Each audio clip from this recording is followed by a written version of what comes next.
You did something similar here in specific suburbs where you kind of clustered your groups, and you guys would have hundreds of properties in the city, and you're doing that down there.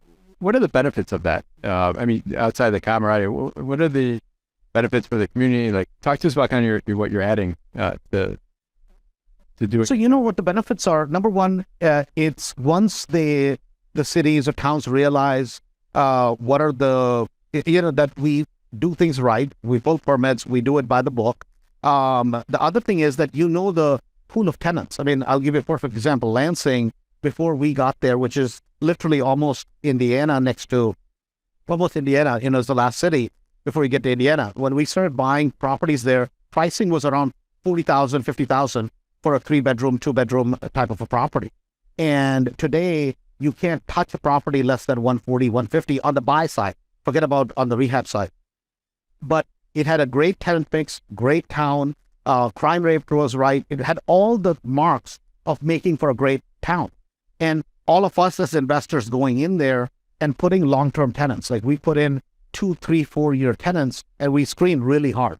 So you're literally bringing up the town. You're not just basically putting people who are going to be abusive for the whole thing. I mean, in Lansing, there are about 400 properties today, almost 396 or so properties that are owned purely on a mass trade. It's a small town, right? If you take Streamwood, now we're buying Schaumburg. There's so many towns like that are around bread and butter places where we have so many of these properties. So we, as a group of investors, make a difference in bringing up the quality and the values. And used to take 6 months to sell a property in Lansing, and it went down to 2 days. 16 of us would have an offer on the same damn property.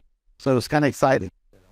So what I'm hearing though is, in order to make that type of volume be good, you have to be an awesome operator.